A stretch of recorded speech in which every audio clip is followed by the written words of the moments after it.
Hey guys, it's Thursday, I'm Tom, and I am so sick.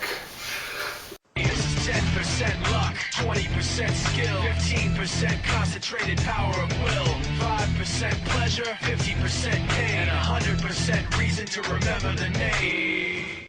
So last week I talked about query letters and the three main components of a good query letter, and I told you that I'd be back this week with some actual real-world examples of queries that went on to be successful. But I have to be honest with you, I've been pretty sick for the last several days, and I've been lying on the couch, and I was not able to pull my stuff together in time for that. So I'll be back next week with the second part of my query letter video. So instead of the query letter video that I had planned, I'm going to talk very briefly today instead about some of my favorite towns from fiction, small towns. And the reason I was inspired to talk about that this week is that while sick, I've been binging on Bates Motel, which is a great show. It's the prequel to the story of Norman Bates from Psycho, and it tells the story of how he, as a teenager, and his mother came to the small town that I actually can't remember the name right now, but it's a creepy small town on the coast of Oregon, and they start a motel which goes on to become famous in the movie Psycho. And it's great. I love it. And one of the things I love the most about it is that it gets into the seedy underbelly of this small, seemingly idyllic town on the coast. I grew up in a really small town in Nova Scotia, less than 2,000 people. My high school, I graduated with less than 50 people, and I am really drawn to stories about small towns.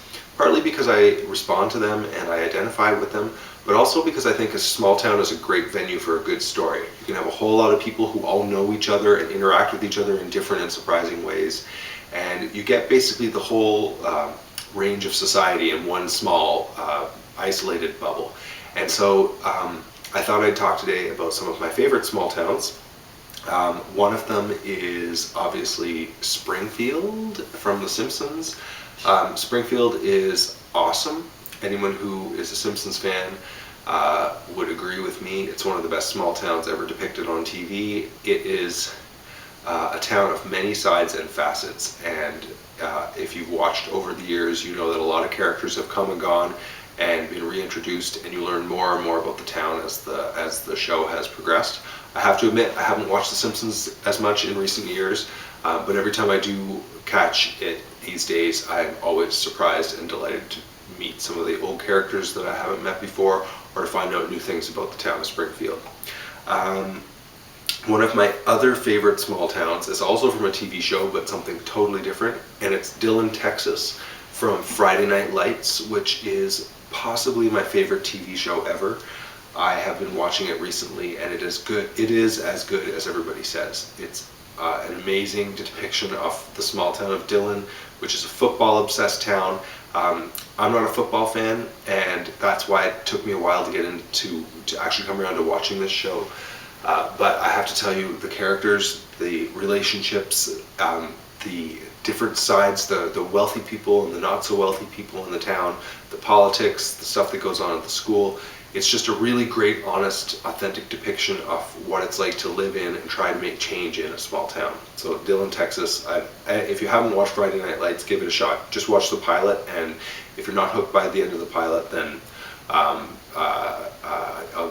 send you $5 virtual bucks and a free fake cupcake.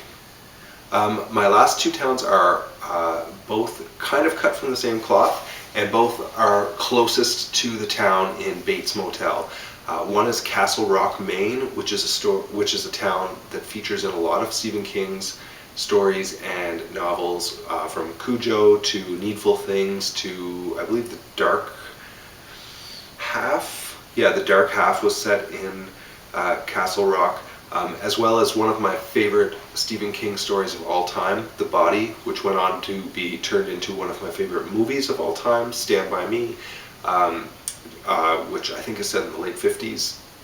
A small town vibe, again, a great authentic depiction of that sort of small town world. But most of the stories and books that happen in Castle Rock are, as you would expect from Stephen King, creepy, sometimes supernatural, crazy things happen, and there's always kind of an undercurrent of things aren't quite right below the surface in Castle Rock.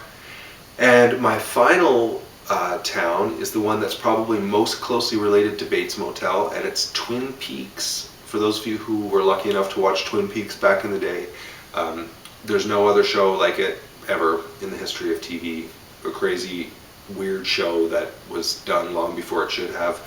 And I've heard that Bates Motel, parts of it have been semi-based on Twin Peaks, which was another northwestern U.S. setting, a small town in, I believe, Washington State. And you can definitely see the similarities there.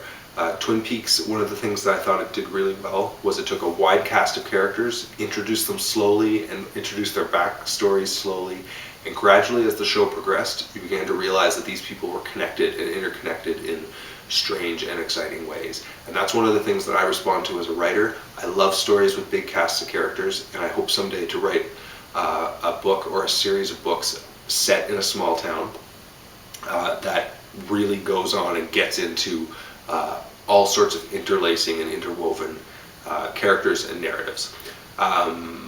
And an honorable mention, I should shout out to my own small town of Deep Cove, which is an invented town that's got elements of my own town and some of the other favorite places I've visited and watched and read about in my life. So Deep Cove is the town that features in Way to Go and Totally Unrelated, and will be back again in future books, I'm sure. So again, sorry guys, I'm feeling like crap this week and I couldn't get my query letter video together, but I will be back next week where I'll be reading from some great query letters and we'll be talking about the great elements of that. In the meantime, have a great week and an even better weekend, and I'll talk to you next Thursday.